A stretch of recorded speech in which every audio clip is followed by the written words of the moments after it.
नमस्कार। आज हम बात करेंगे जीव विज्ञान की, मतलब लाइफ की। और ये सरप्राइजेस से भरी है। एक तरह का रैपिड फायर होने वाला है, जहां हम कुछ बहुत ही दिलचस्प सवालों के जवाब ढूंढेंगे। मैं हूं ज्ञान और मैं हूं जिज्ञा। और पता है ज्ञान, बायोलॉजी मुझे हमेशा से ही बहुत फैसिनेट करती आई है। तो मैं इस बातचीत के लिए पूरी तरह से तैयार हूं। शुरू कर। अच्छा ज्ञान, तो मेरा पहला सवाल, हमारे दिल के जो वाल्व्स हैं वो चुपचाप अपना काम करते रहते हैं, राइट? पर वो असल में एक दिन में, सिर्फ एक दिन में कितने बार खुलते और बंद होते होंगे? मतलब अंदाजा लगाना भी मुश्किल है। ज्ञान, जिज्ञा, ये नंबर सच में हैरान करने वाला है।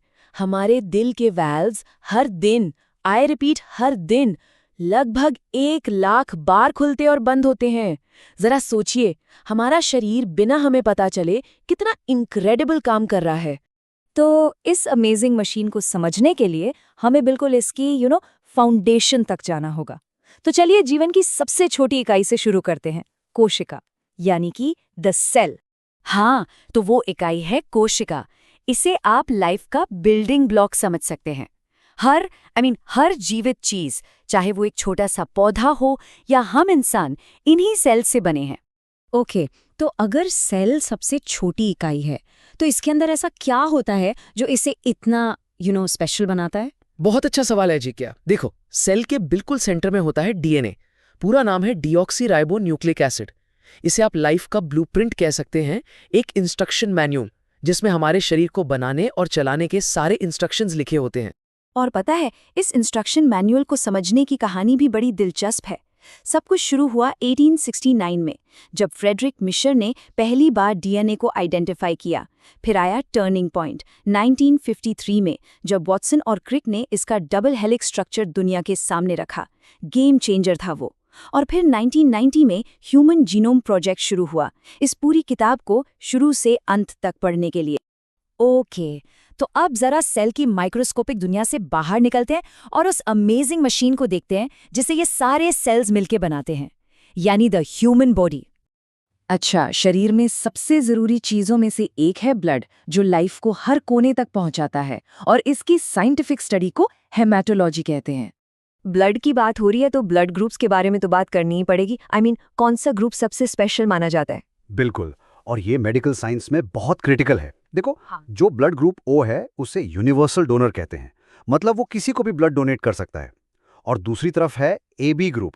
ये यूनिवर्सल रेसिपिएंट है। मतलब ये किसी से भी ब्लड ले सकता है। और एक और सरप्राइजिंग फैक्ट बताऊं, हमारे खून में जो रेड ब्लड सेल्स होते हैं ना, जो ऑक्सीजन सप्लाई का इतना इम्पोर्टेंट काम करते हैं, उनकी एवरेज लाइफ सिर्फ, and just listen to this, सिर्फ 120 दिन होती है। Just 120 days. वाओ! इसका मतलब शरीर में लगातार नए सेल्स बन रहे हैं। अमेजिंग! एग्जैक्टली और इस पूरे स्ट्रक्चर को सपोर्ट देता है हमारा स्केलेटन। एक एडल्ट ह्यूमन बॉडी में 206 हड्डियां होती हैं, पर जब बात स्ट्रेंथ की आती है तो सबसे मजबूत हमारी जबड़े की हड्डी होती है। ज्ञान, वैसे बॉडी में सब कुछ तो ब्रेन ही कंट्रोल करता है, राइट? जैसे हम इतनी अलग-अलग स्मेल्स को कैसे पहचान लेते हैं? हाँ जिज्ञा, ब्रेन हमारा कमांड सेंटर है और स्मेल को पहचानने का काम ब्रेन के सबसे बड़े हिस्से सेरिब्रम का है। वही हमें बताता है कि ये गुलाब की खुशबू है और वो बारिश के बाद मिट्टी की सौंधी महक। अब किसी भी मशीन की तरह हमारी बॉडी को भी फ्यूल चाहिए, और ये फ्यूल हमें मिलता है न्यूट्रिशन से। अच्छा, हम हमेशा सुनते हैं कि विटामिन्स बहुत इंपॉर्टेंट हैं, पर क्यों? मतलब इनकी कमी से क्या हो सकता है? देखो, विटामिन्स की कमी से बॉडी का पूरा बैलेंस बिगड़ सकता है और कई बीमारियां हो सकती हैं। फॉर एग्जाम्पल, आयोडीन की कमी से गॉइटर, विटामिन बी की कमी से बेरी, विटामिन सी से स्कर्वी और बच्चों में विटामिन डी की कमी से रिकेट्स हो जाता है। और ये सारा न्यूट्रिशन हमें मिलता है डाइजेशन के प्रोसेस से। ये मुंह से ही शुरू हो जाता है, फिर खाना पहुंचता है स्मॉल इंटेस्टाइन में। यहीं पर प्रोटीन्स ब्रेक डाउन होते हैं और सारे जरूरी न्यूट्रिएंट्स एब्जॉर्ब कर लिए जाते हैं। ओके, तो बॉडी को फ्यूल तो मिल गया, पर इसे बाहरी खतरों, बीमारियों से भी तो बचाना है। सो लेट्स सी, हमारा शरीर खुद को डिफेंड कैसे करता है। ज्ञान, एक कॉमन बाहरी खतरा है मलेरिया। ये एक पैरासाइट से होने वाली बीमारी है जो सीधा हमारे एक इम्पॉर्टेंट ऑर्गन स्प्लीन पर, जिसे प्लीहा भी कहते हैं, उस पर अटैक करती है। पर ये मलेरिया जैसी बीमारियां फैलती कैसे हैं? ये फैलती हैं वेक्टर्स के जरिए, मतलब वाहक।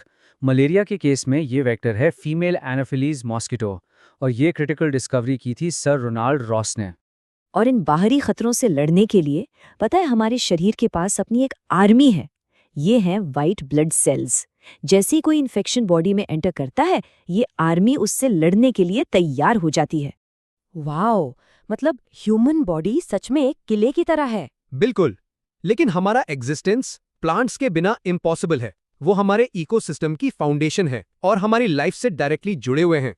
प्लांट्स एक सॉर्ट ऑफ मैजिकल प्रोसेस करते हैं जिसे कहते हैं फोटोसिंथेसिस। वो क्लोरोफिल की मदद से कार्बन डाइऑक्साइड को एब्जॉर्ब करते हैं और बदले में वो ऑक्सीजन बनाते हैं जिससे हम सांस लेते हैं। It's nature's perfect balance. जिज्ञासा, ज्ञान एक छोटे से सेल के अंदर के डीएनए से लेकर इस कॉम्प्लिकेटेड ह्यूमन बॉडी तक और फिर प्लांट्स का हमें ऑक्सीजन देना, ये सब देखकर एक सवाल मन में आता है, क्या ये सब कुछ, ये पूरा इनक्रेडिबल सिस्टम सिर्फ एक कोइंसिडेंस हो सकता है? ये एक ऐसा सवाल है जो वाकई सोचने पे मजबूर करता है।